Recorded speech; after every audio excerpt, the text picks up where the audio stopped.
Hi, it's Dennis Daly. During the early 1950s, listeners to CBS Radio were treated to nearly 120 episodes of one of the best detective shows of all time. So I'm focusing in on the adventures of Philip Marlowe. If you're a regular listener to the programs I've done, you realize that I hate presenting anything that's not really good audio quality. We shouldn't have to turn off everything we're doing and use 100% of our brain power to listen. But some shows require that. Historically, we have to have those old radio shows. They're part of our heritage. The sad thing is, some of them just don't sound very good at all. Today, 2 episodes of The Adventures of Philip Marlowe. The first one, really good audio quality. The second one is outstanding. Get this and get it straight. Crime is a sucker's road, and those who travel it wind up in the gut of the prison or the grave. It could have been perfect. Snowbound in a mountain lodge with a girl who was falling in love. But also present were a widow sick with rage, a bitter old woman, and a jealous man. All with reason to hate me more than anyone else in the world. It happened like this. From the pen of Raymond Chandler, outstanding author of crime fiction, comes his most famous character in The Adventures of Philip Marlowe.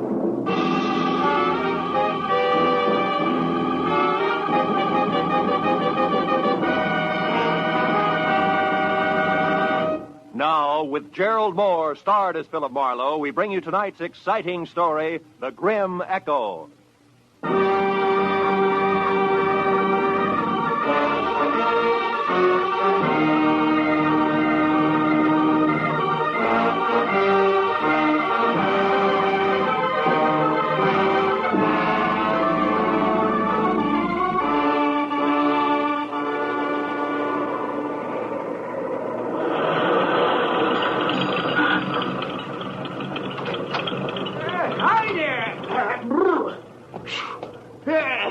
Some snowstorm, eh? Yeah, it's pretty thick. Yeah.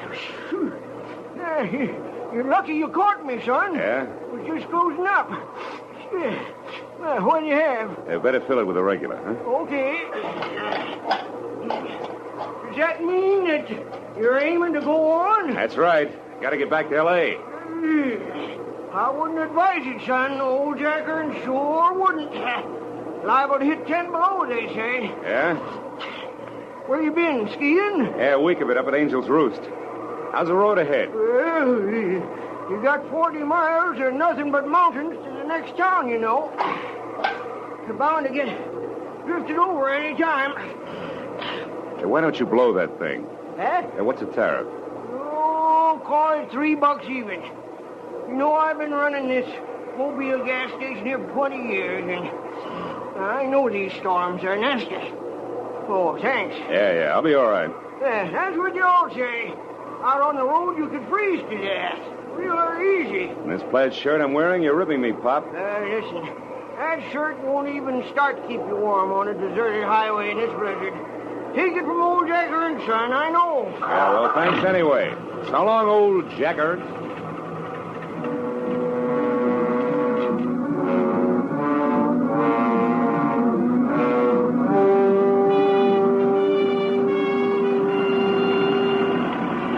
Took me a solid nerve-wracking hour to make 12 miles.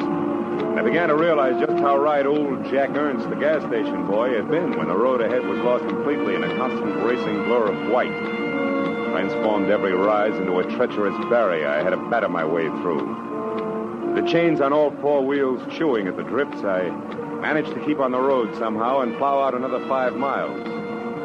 And then I caught a glimpse of the first lighted window I'd seen in all that distance just as I started down the backside of a short, steep hill. Then it happened. First, the helpless feeling of a skid. Before I could do anything about it, I was off the road, in the ditch, nose first, and hood deep, in a culvert drifted full of snow. I forced the door open and floundered back up to the road. I knew there was no chance of getting the car out without help, and lots of it. And the 10 below zero that the Weather Bureau had bragged about was setting in. I looked back through the slashing snow for the lighted window I'd spotted and saw a lantern swinging crazily in the hands of somebody coming toward me. A minute later, I could see it was a girl. Hello? Hello? Are you hurt? No, I'm okay. My car's stuck. I skidded off the road. Yes, I know. I watched it. Oh, my. No chance of getting it out of there tonight. No. That's bad. Maybe tomorrow if the blizzard lets up, we can get you out. Meantime, you better come on up to the lodge, mister. Lodge? Uh-huh. Mean I slid off the road right in front of a tourist lodge? Oh, boy, how can I be that lucky? Well, maybe it's fate. We're not open for business in the winter, but on a night like this... I know what you mean, believe me. I really appreciate it. It'd get tough staying out here. Oh, by the way, my name's Marlowe, Philip Marlowe. I want to pay you for... Did you say Philip Marlowe? Yeah, something wrong with What's that? your business, Mr. Marlowe? Oh, well, I'm a private detective from L.A. I've been Then it is skiing. you. I don't care where you've been or where you're going.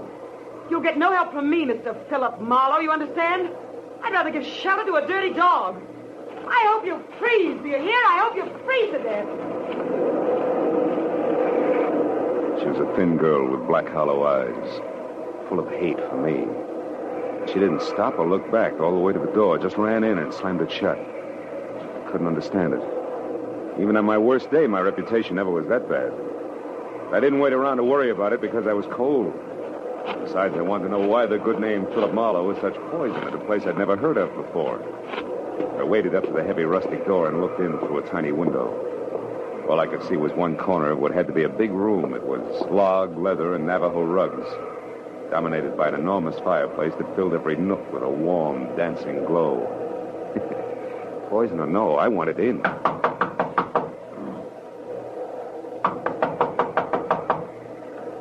Coming, just a minute. Oh, hello. Hello. You picked a bad night to travel. Yeah, sure did. Oh, well, won't you come in? Oh, sure. I'm Donna. How are you? This is Echo Lodge. We're not open now, but, well, of course, you can't go on in the storm. No, I can't. Besides, my car's in the ditch. Well, you'll be spending the night then. I'd love to, but there seems to be two schools of thought on that subject. Well, what do you mean? Well, I don't know why, but, I don't think I'm very welcome. Why do you say that? Well, I'll tell you why, Donna. Well, Helen. Oh, dear, what's wrong? You've been crying. Do you know who he is? No, we haven't gotten around to the magic of my name yet, Helen, but maybe you'll be good enough to tell me. Our name is Baraki. Does that mean anything to you? Baraki? Oh, Helen, Yes, what is it? Baraki. Virgil Baraki was my husband. Virgil Baraki was Donna's brother, and Virgil Baraki was the man that you shot down and killed. Do you remember? I remembered, all right. 6 months ago, a trail that led up a blind Los Angeles alley to a garage where stolen cars were switched. I remembered the pair of vicious blue eyes glaring at me over the sights of a blazing .45. I remembered shooting back fast. When it was over, I was alive and he was dying. And later, the coroner's jury decided I'd killed in self-defense.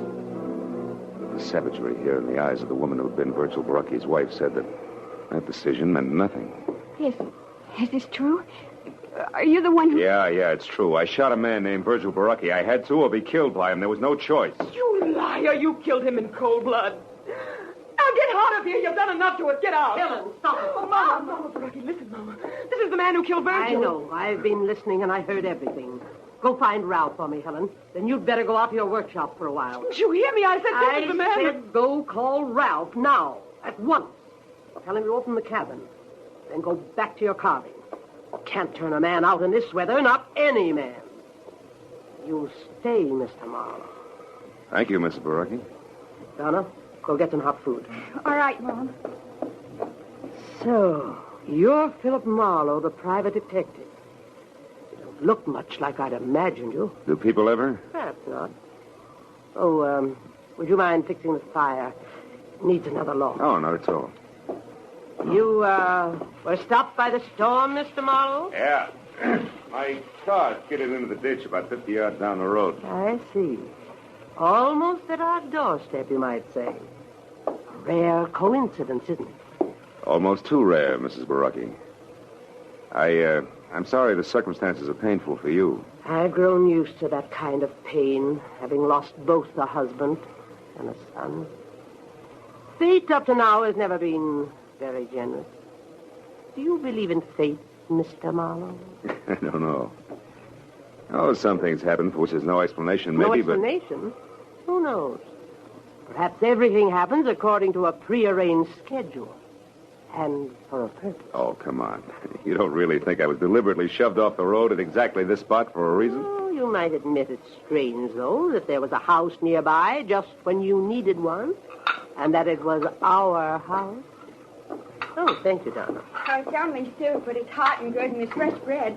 The coffee will be ready in a few minutes. Go ahead, Mr. Marlowe. Sit down. It'll do you good. Thanks. Looks wonderful. In the meanwhile, I'll check up on Ralph. He should have the cabin ready by now. It's small, but you'll be comfortable. There's a fine big oil heater in it. I haven't worked one for years. You won't have any trouble. Tell me, who is this Ralph? Ralph Tolman, young fellow who lives near here. Ralph works for us in the summer. And looks after us in the winter. He's staying over tonight because of the storm. He was my son's best friend. Oh, don't let the soup get cold, Mr. Marlowe. The soup was thick and delicious, and the coffee was rich, black, and steaming. Donna sat across the table and watched me eat. There was no hatred in her eyes. I looked for it closely. It wasn't even animosity. Only confusion and, for some reason, a shadow of fear. But as an hour slipped by and the conversation came easier, the shadow disappeared. Her eyes even began to smile a little. When I'd finished down to the third cup of coffee and started to help her clear the table, the cup slipped. We both grabbed for it, caught one slim inch from breaking, and wound up together on the floor. Our faces close. Why, Phil, we did it. What a team. Table waiters or jugglers? Oh, we could double us both and make a fortune. Oh, Ralph. Yeah, Ralph. What's going on? We have almost dropped a cup. Uh-huh. That sure would have been too bad, wouldn't it, Donna? You only got about 50 like that one. I don't know why it's so important to you, but for what it's worth, I was the one who dropped it. It's not important to me. I guess other things aren't so important to Donna either. Think you can get it out to the kitchen now without any more help, Donna? Ralph, it's high time that you... Mrs. Barucki asked me to tell you the cabin's ready, Marlowe. Thanks. No thanks necessary, mister. It's just part of my job. Guess everybody's job has its lousy side, huh? Even a private detective's. Some of them get trigger-happy, I heard. I'll see you, Donna. You better get out there right away, Marlowe. Donna's got 4 whole dishes to carry out, and at the rate she's been going, she ought to get started or she'll never make it. Keep your fat trap shut, Busty. You're causing a draft. Tolman walked behind me as far as the door and pointed through the snow to a tiny square of light sitting apart from the rest of the buildings that made up Echo Lodge. As soon as I was outside, he slammed the door against my back and bolted it. I stood on the porch and thought about the setup for a minute while I lit a cigarette. Then I stepped out into the snow and headed for the cabin. Halfway there, I could see it clearly. It looked snug and warm. And under the circumstances, I knew it was better for everybody that I was sleeping outside the main lodge. But then I saw a sudden flash and felt the impact before anything else. Right in front of me, the cabin lurched. One entire wall burst out and the roof collapsed. A second later, as I ran toward what was left of it, I could hear the others coming. Now, what was it? The cabin blew up. They need him under their Phil, are you all right? Yeah, I'm okay, Donna. What happened, Marlowe? I don't know, Tolman. Must have been the heater, but I can't understand it. I think the heater exploded. Yeah, Helen, that's the way it looks. But it was working okay when I left. I guess it's not going to burn, though. The snow's put it all out. Oh, Phil, just another few seconds and you'd have been in there. You'd have been killed. Yeah, maybe that was fate, too, huh? Maybe. Donna, get away from here. No, Helen. I wish you had been in there, Marlowe. You deserve it. Stop it, Helen. He's got no business here. Stop it. No, Let me alone. Lord, after what he's done to us, how can you bear even to look at it? Oh, Helen, come back here. Let her go. This was an accident, Donna. An accident, you hear? They happen. Don't say, Miss Marlowe. Oh, sure. Everybody knows accidents will happen, Mrs. Barucki. Of course, but... Oh, and let's get back into the house before we freeze to death. You can have my room now. I'll sleep with Donna. Come along, all of you.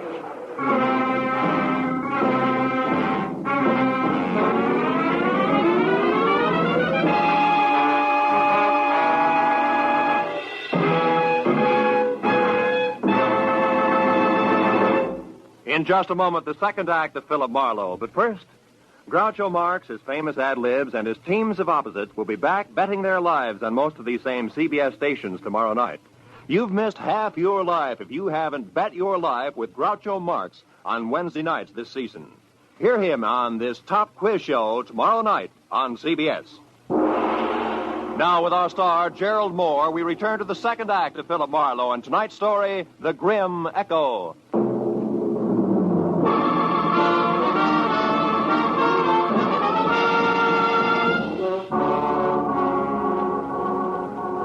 It was a dreary little procession that trudged back toward the lodge again from the shuttered cabin. I said nothing and pushed hard against the storm as far as the front door.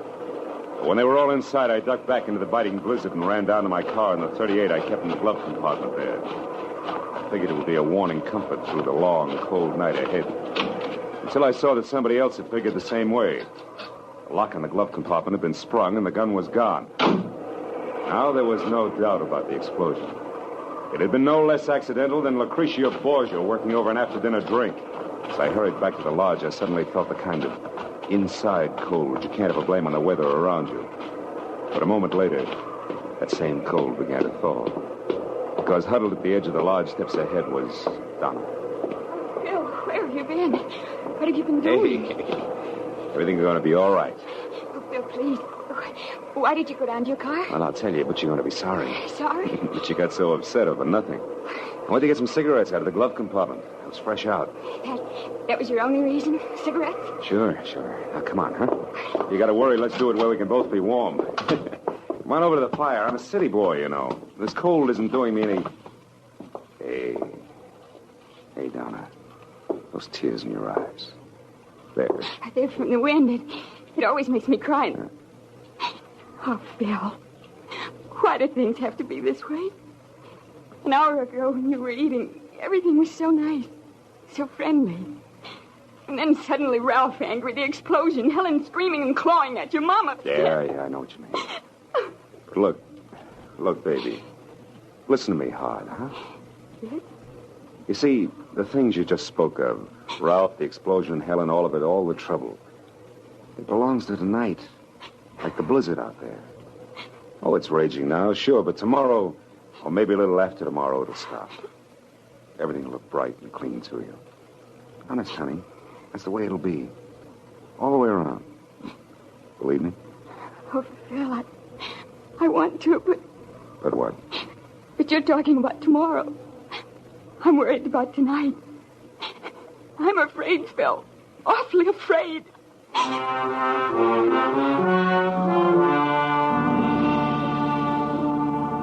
I spent the next 10 minutes trying to convince Donna that there wasn't anything to worry about. And then when she'd gone to her room, I went to mine and started all over again, trying to convince myself.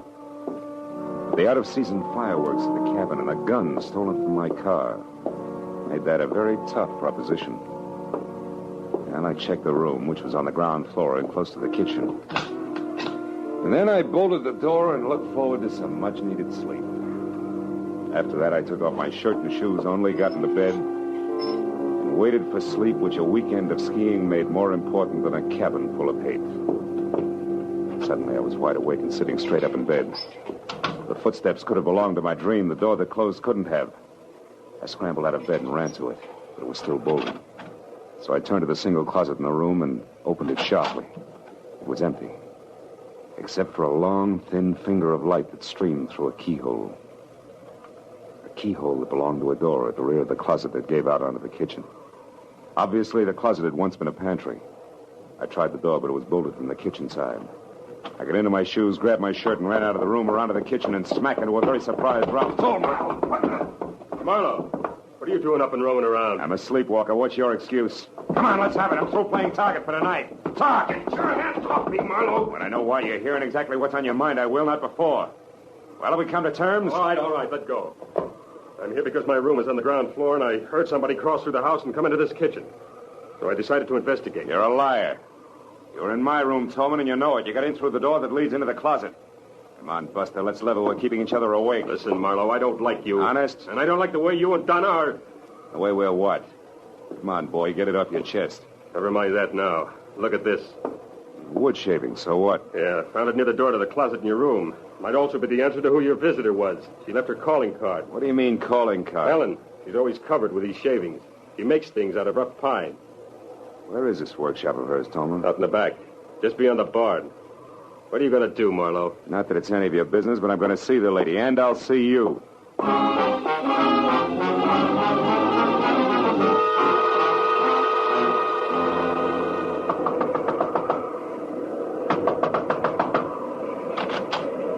want? Conversation, Helen, if you don't mind. Now, wait a minute. You and Slade and Close I that don't... door. I will not. Then I will. Now get over there and sit down. We got a few things to clear up. Like what? The way you murdered my husband, perhaps? Cut it out. Stop it, Helen, or I'll twist your arm off. No, Just as soon as you decide to behave. Those nails of yours draw blood, baby. What, are going to be good? Yes. All right. Now sit down over there, away from those sharp chisels you work with, and keep your hands in your lap. Go on, that chair there. Very well, Mr. Marlowe. Anything to accommodate the man who murdered my husband. Which brings us right to the point. You deny it. You deny that you shot him down. I fired in self-defense. That's a rotten, thinking lie. You did it to feather your own nest, to be a hero to the police and the newspapers. You're wrong, Helen. I killed your husband because I had to. He was on the wrong side. Oh, don't make me laugh. You call trying to get money for his family, for me? You call that being on the wrong side? So much that he should have been killed, shot down by the likes of you? Oh, Mr. Marlowe, you have no idea how through these past 6 lonely months I've thought of you. I've wondered what you looked like, what the man who killed Virgil was doing, how you'd like to meet the same death you brought to my husband under the brave banner of law and order. Now, wait a minute. And Listen. don't think I didn't plan your death 1,000 times over. Don't think I didn't approach Mama Baraki, Ralph, even sweet little Donna with a delicious thought of revenge. No. No, they talk like you talk, Mr. Marlowe. Virgil was doing the wrong thing. He was caught. It wasn't right or wrong. It was him or me. Oh, you shut up and listen. Sure, Virgil was stealing, all right. He was stealing from me, his wife. That's why he left here. That's why he tried so hard. That's why you had no reason to kill him. And that's why you should die, too. Oh, that's also why we had an accidental explosion at the cabin I was supposed to sleep in, huh? I was clumsy. I was hasty. I won't be the next time. You're completely out of your mind, Helen. Out of my mind? Of course I am. Did you think this existence, this living without the man I love, could leave me otherwise? Did you think making these stupid souvenirs could take his place? Killing me isn't going to bring him back. You get out of here. Go on, get out. And if you can, Mr. Marlowe, go back to bed. While you wait for a chance to get me with my own gun, the gun you stole from my car? I'm not going to shoot you, Mr. Marlowe. That would only further disgrace the Baraki name. No, I'm not going to shoot you. But I am going to get you.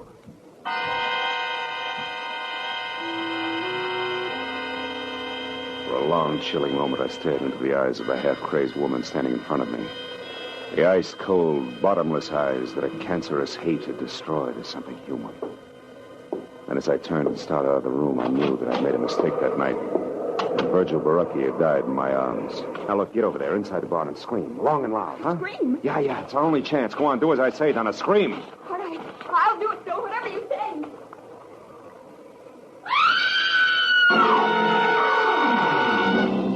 The second Donna cut loose, I stepped out of sight behind a tree that was opposite the barn, and I kept my eyes glued to the door of the workshop I just left. I waited for the shattering report of the gun I was afraid I'd hear.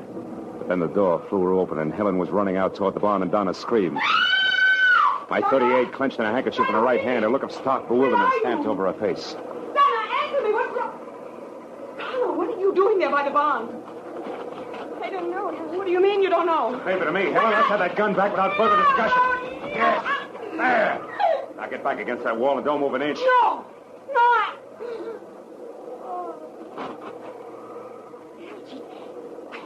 Phil, what is all this? Attempted murder, honey. She's all right. Attempted murder? You mean Helen here was going to try and kill someone? Yeah, herself. Or suicide? Uh-huh. Suicide that would be called murder and pinned on me. It's going to be her way of getting even. I know, Phil. I can't believe She it. tried to once, honey, the explosion at the cabin. When that failed and everybody knew how she felt about me. A warped mind hit upon this little plan, and all the pieces would have fit tight, too. What pieces? What do you mean? That one, we argued. Two, she came to my room tonight and ripped the pocket off this plaid shirt so that we'd find it clenched in her hand after she was dead. You see it? Oh. 3, she stole my .38, which has my fingerprints on it. 4, she left an obvious clue on the floor of the kitchen, a wood shaving that would bring me out here on the run. So everybody could find me close by when it happened. Oh, yeah, it was tight, all right. Tight as a hangman's noose. And then she was going to shoot herself, Phil, just after you left her. And that's why you made me scream? Yeah, and that's why now, Donna, later tonight, I'm going to tell her something that I intended to break to her gently. Something I was going to tell Mama Baraki first. Something I hoped would straighten her out. What, Phil? Well, your brother Virgil didn't die the moment he was shot, Donna. He lived long enough to ask one thing of me. What are you trying to say, Phil? But I never let Helen or you people here know about the woman he was in love with in L.A. The woman through whom I tracked him down. Oh, Phil. Yeah. Well, I guess it wouldn't be good for her. If I was around too much? No, honey, not for a while, anyway. Wouldn't be good for any of us, huh? Come on, Donna, let's get her into the house. Yes. Yes, Phil.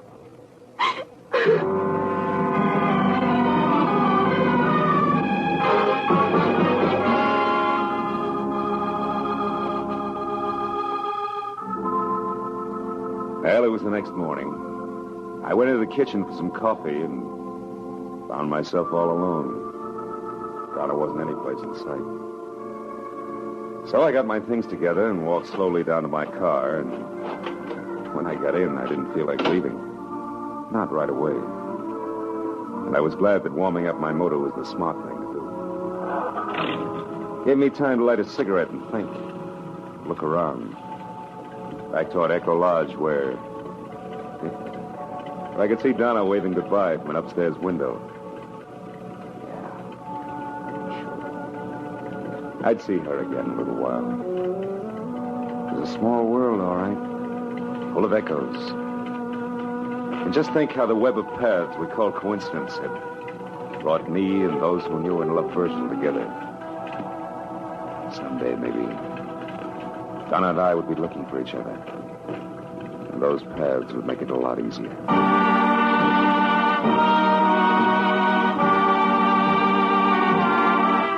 This is CBS, where You Bet Your Life with Groucho Marx every Wednesday, the Columbia Broadcasting System. Just another thought about quality of sound. When you come across an old-time radio show that's been scratched or copied so many times it sounds horrible, don't throw it away. Old-time radio is a great part of American history. We have to have those shows. It's a shame, though, that so many of them sound so bad. Now, the episode of The Adventures of Philip Marlowe that you just heard sounds pretty good. And I'm happy to tell you that for the next half hour, this second of our two shows today sounds really great. Get this and get it straight. Crime is a sucker's road. And those who travel it wind up in the gutter, the prison, or the grave. This time a peddler of pulp paper love, a blackmailer with muscles, a south-of-the-border chiseler, a simpering prude, and a corpse in a bedroom. All had one thing in common. Each was a woman. It happened like this. From the pen of Raymond Chandler, outstanding author of crime fiction, comes his most famous character in The Adventures of Philip Marlowe.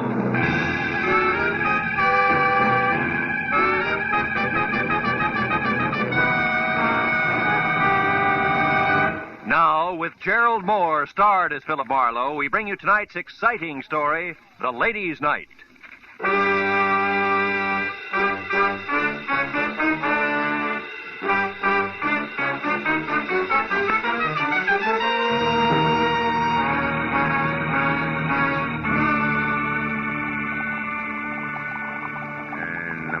The sauce is boiling furiously, which is right now.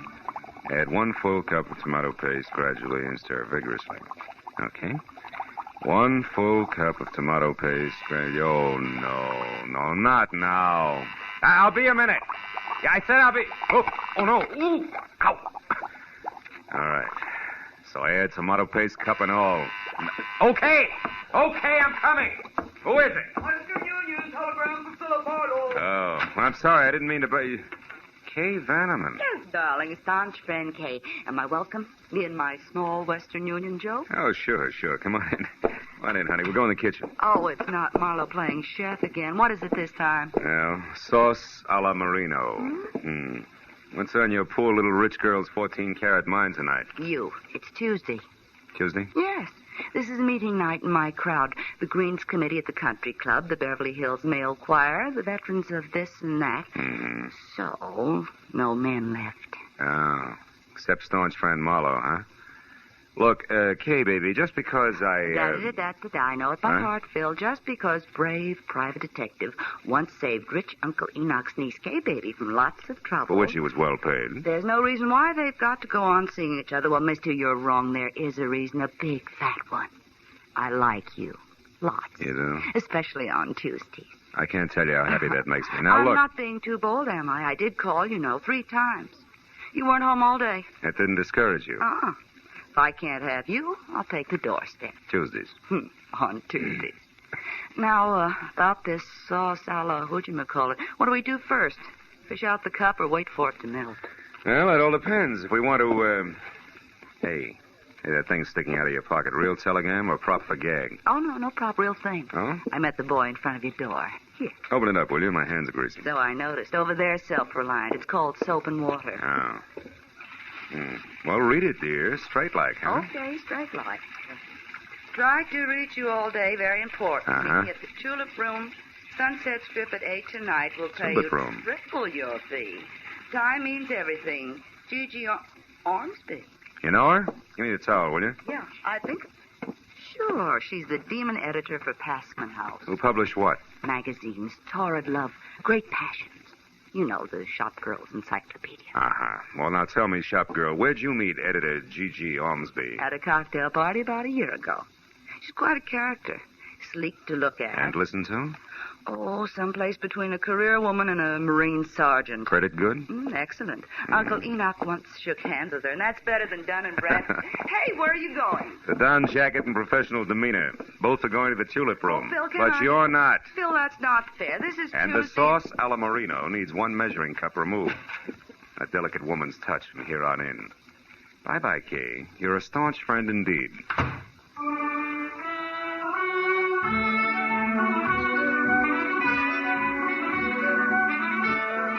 The Tulip Room was one of those extra chic spots, curled up at the foot of the Hollywood Hills, where the velvet and the maitre d's tone of voice made you sure you had egg on your vest.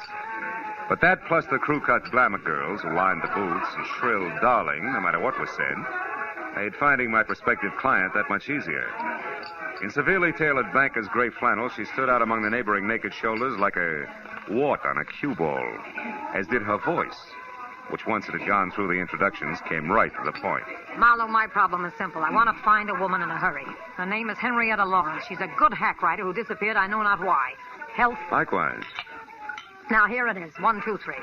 A couple of weeks ago, Henrietta Lawrence showed up in my office from someplace like Seattle or Portland, I forget which, and handed me an outline for a 3-installment serial story that was excellent, according to our standards. 3 days ago, she brought in the first 2 installments, also excellent.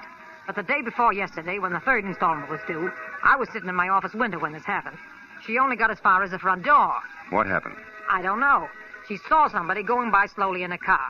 Scared the daylights out of her, and she hobbled for a cab. Wait a minute. You say hobble? Yes, she limps. Uses a cane. Anyway, she piled into this cab and took off. Haven't had a word from her since. I'm worried, Marlowe. She's a nervous thing, the kind who'd go to pieces, little ones fast. So I want you... Gigi Ormsby, as I live and breathe this stale microwave, darling, how are you? Busy, Jeanette, busy. So I see. And what's the handsome gentleman's name, or am I supposed to guess? It's Dracula, darling. We're counting the white throats. Goodbye. Oh, Gigi, you're priceless. Goodbye, Jeanette. This is business strictly. Well, I was only being friendly. Excuse me, darling. Happy business. Oh, what they let loose after dark. Anyhow, Marlowe, I want you to find this girl. She may be in an awful jam.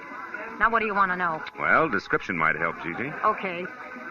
Henrietta's about 35 on the drab side. No makeup, no jewelry. Each time I saw her, she was wearing the same thing. A plain brown coat, a plainer brown hat, low heels. All in all, the sex appeal of a tumbleweed. Last address you had on her? It's the only one. The Brace Hotel for Women, room 7. It's over on Fountain near La Cienega. But she hasn't checked back there in 2 days either. The giggling flower of the old South desk clerk I talked to on the phone today hasn't the slightest idea where she is. But I figure for you, she might, Marlowe. She probably got a face like wet hemp. Her name is Clarice. Well, we'll try it. Where can I reach you, Gigi? At my home in Brentwood. Sunnyside 9, 1011. 1011?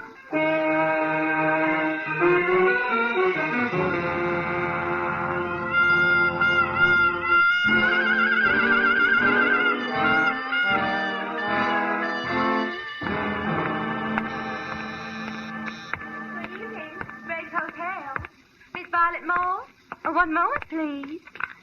Go ahead. Oh, hello. Can I help you? Are we alone? Is the switchboard closed? Why, yeah. Good. You see, I'm a private detective named Marlowe, Clarice. A private detective? And you know my name. Oh, we find things out. Oh, how can poor little old me help you? Well, it's about Henrietta Lawrence, the girl with the cane. Mm-hmm. She's in trouble, and I think it's a man. So do I. Who? Well, I don't know. You sure? Positive. She was always so quiet, so mysterious. It was enough to make a body curious. Oh. So one night I followed her. She went to Annie Stringer's Hollywood Health Club. That's a ladies' Turkish bath over on Santa Monica Boulevard in Doheny. Well, maybe she ducked in there because she knew you were following her. Oh, no, I was very careful. Besides, she had something to say to a woman there. I know. I saw him talking in the doorway when I went by. Couldn't see who it was, though. No man, huh? No. But I keep my eyes open when she comes back. Oh, you do just that. Keep them wide open, Clarice. They're lovely eyes. Oh. Good night, honey.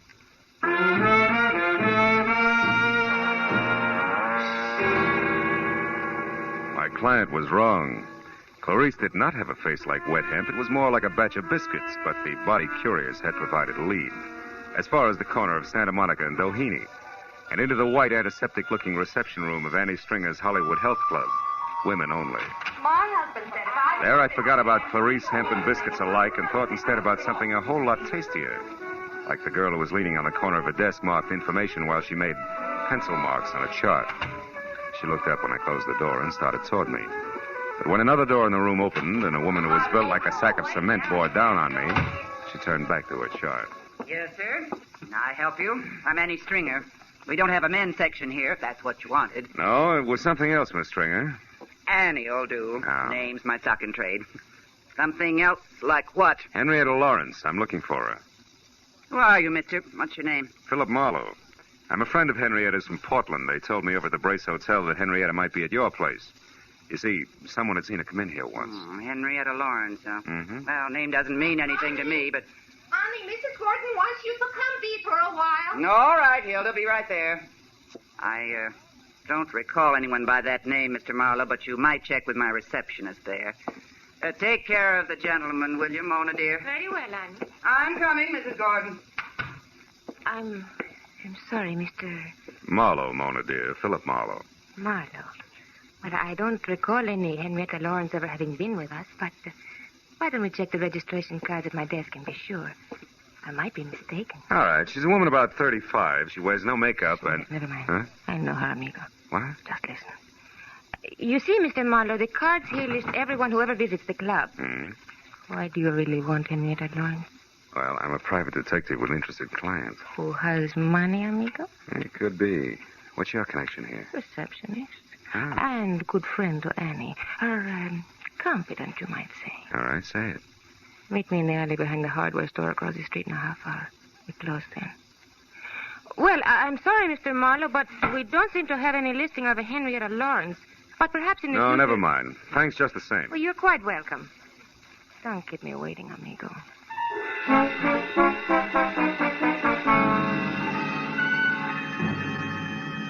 I killed most of the 30-minute wait at an all-night beanery a block away where I drank bad coffee and listened to a special monologue from a waitress, which was worse. And at exactly 10:30, I stepped into the street and walked to the alley behind the hardware store. Moved cautiously toward the dark shadow of the building until a hand that gripped like a bear trap snapped shut on my upper arm, while another locked my wrist high into my back. 1 inch, Mr. Marlowe, and I'll break it off and hand it to you. I was a lady wrestler, understand? Oh, do I still call you Annie? Never mind the wisecracks. It's been a long day, and I haven't got patience. Now, what's your angle, Flatfoot? Slip, baby, in more ways than one. Start talking. All right. Henrietta came from Seattle, not Portland. So now some advice. Forget Henrietta Lawrence, Shamus. You can't do her any good. You're a liar, Annie, and you know it. Wasting your breath, Shamus. That's bluff, Annie. Hot air. Yeah? I suppose that goes for the letter, too, I suppose. Letter? You slipped again, kid. What about it? You don't know what letter I'm talking about? But Mr. Marlowe, Henrietta Lawrence does. So tell her to call off the bloodhound, or that letter will go right to the cops. They'll know exactly what to do. Get going, please. Oh, hey. What? I'll blow the top of your head off. Go on, Peter, while you can still walk. Go. All right. But I'll be around, Marlowe. So don't forget the message I gave you from Miss Lawrence.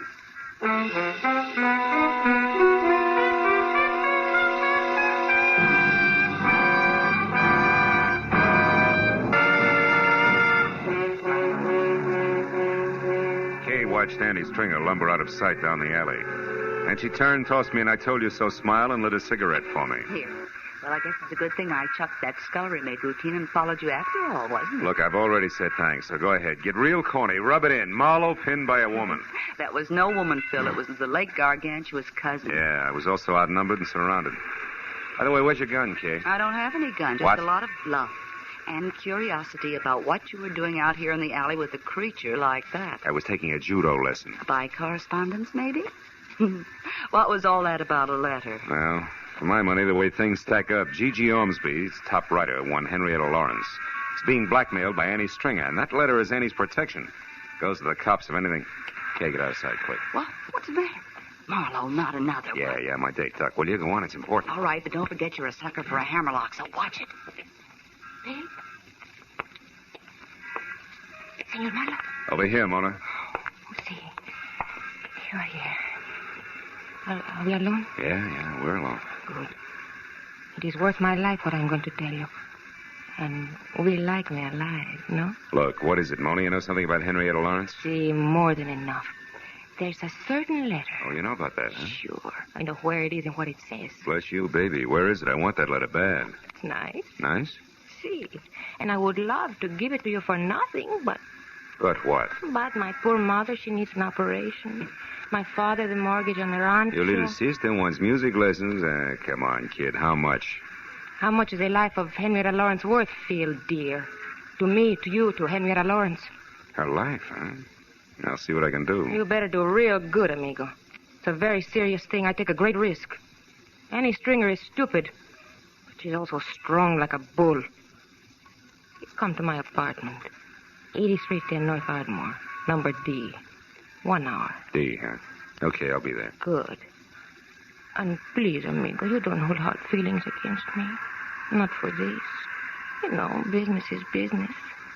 Pleasure's pleasure, no? Maybe we can mix them. In an hour. I'll be waiting for you, Phil. How do you like that? It was as touching a little scene as I've ever witnessed. Skip it, Kay. This deal is liable to get rough before it's over, and I've got a call to make. Let's go. And I was dumb enough to warn you against the hammerlock. The hammerlock that kid holds is like a pat on the head. Can I go with you just for laughs? Yeah. We're going to call on my client. You're scramming. Come on.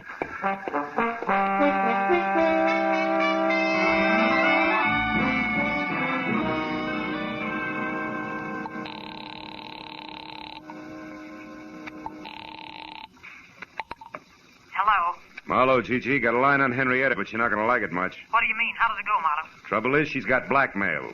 I don't know what the hook is, but I have word of one of the bargainers is plenty serious. Who's doing it, Phil? A female mastodon named Annie Stringer's the big wheel. I got onto her through a letter.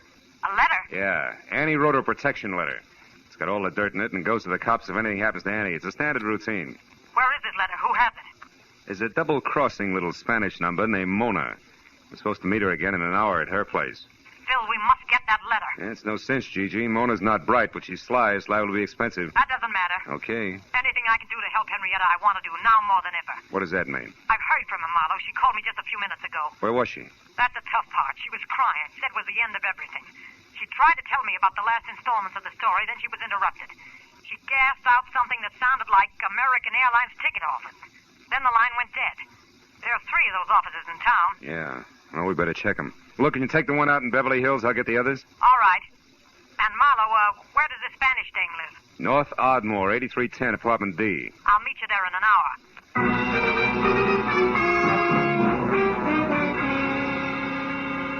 When Gigi hung up, I sent Kay to check the airline office in Hollywood for a woman carrying a cane and a big load of trouble, telling her to call me at the downtown agency within half an hour. Then I headed south for the office on 6th Street.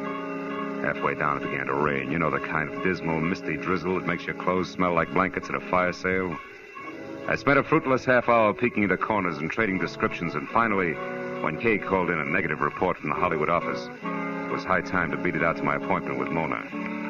The rain had put enough dazzling sheen on the pavement to make the going slow and slick.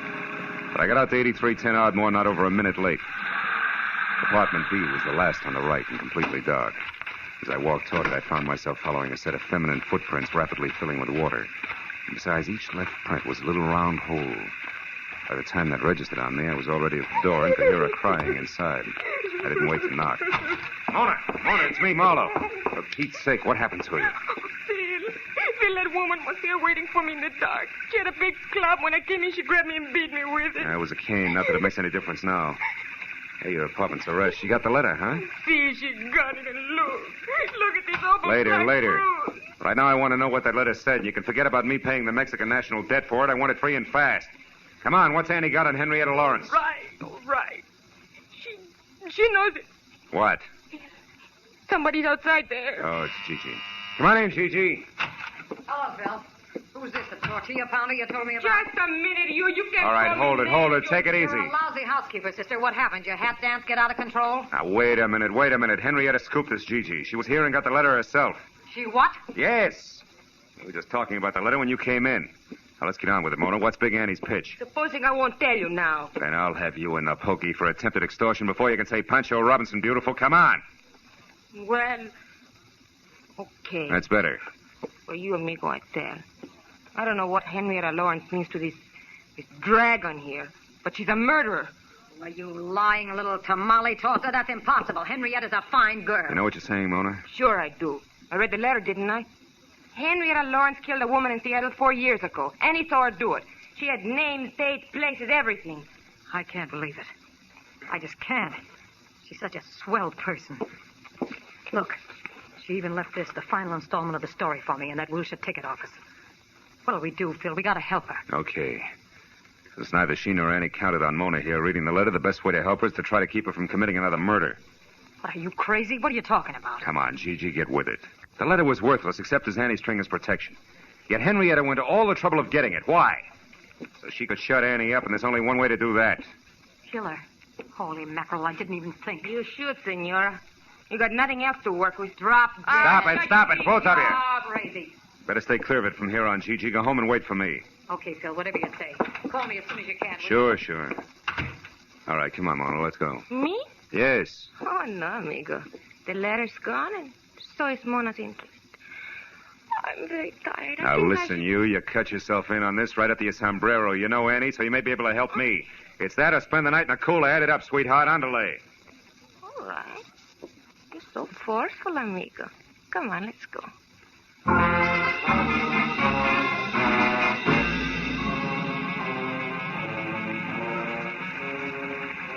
Well, Annie's not in her apartment, and she's not around the health club. What's next, Mona? Where else will she be? Search me, amigo. Think, will you? Has she had any appointments lately that didn't fit with her regular routine? Well, she went out on Fountain Avenue in a big hurry a couple of Fountain days. Avenue? That's where Henrietta's been staying, in a hotel out there. The Brace Hotel? That's it, on the nose. Is Annie dumb enough to go there now tonight? Sure. She's stupid. And her strength makes her reckless. That's it. Let's go.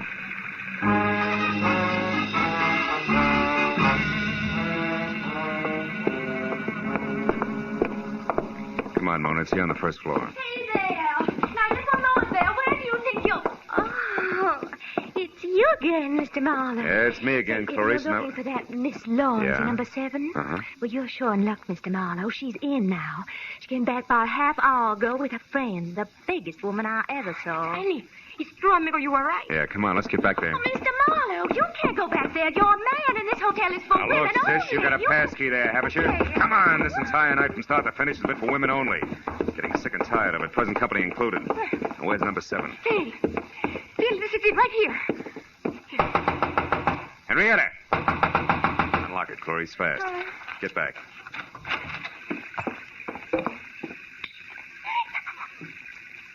Annie.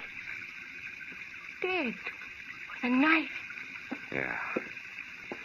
Go ahead and scream, Clarice. Get it over with. Where's Miss Lawrence? She, no doubt, left by the window here. Yeah, it's still open. Only 5 feet to the ground and a clear set of footprints in the wet dirt, cane marks and all, just like... Just like what, Mr. Marlowe? I started to say like the ones I saw earlier.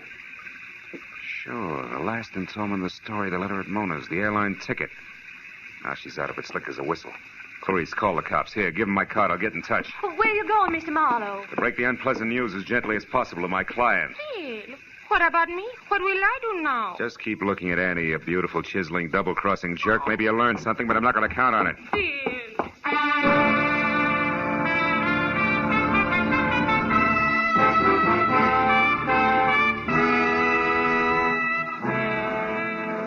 Gigi had a lot of lights on in a glossy Brentwood house.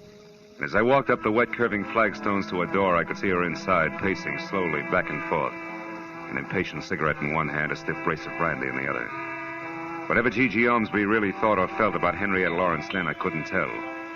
But I was sure that before I left, she was going to despise her. Phil, I've been waiting for you to phone me. Something bad, isn't it? I can see it in your face.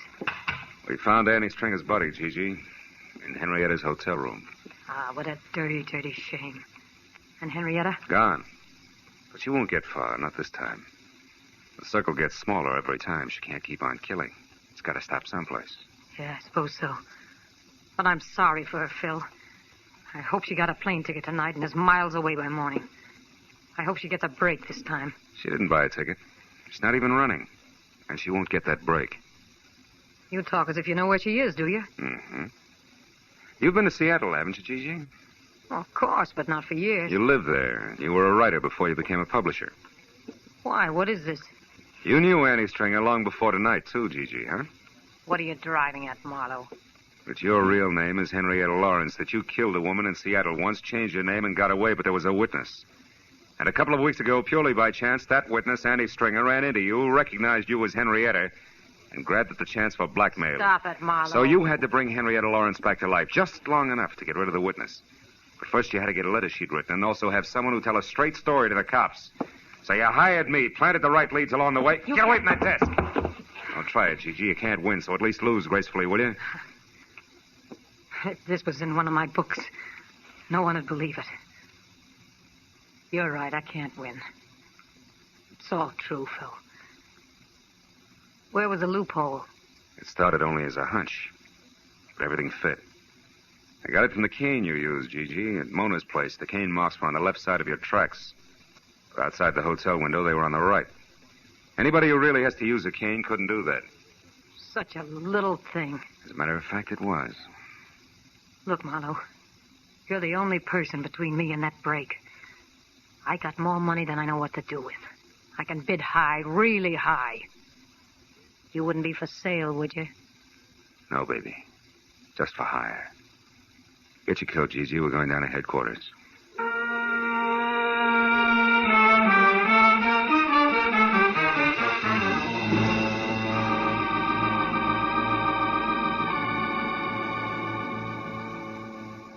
Getting the whole business down on police stationery, one orderly step at a time, is a process as full of, well, as full as the fiscal report of the First National Bank.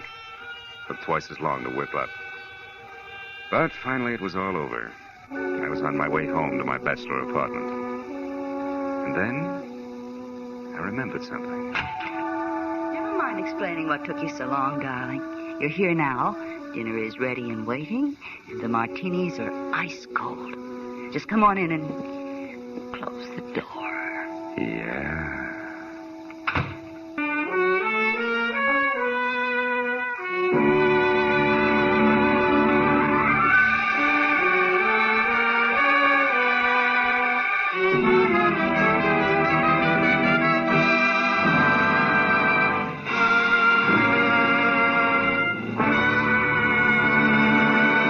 This is CBS, the Columbia Broadcasting System.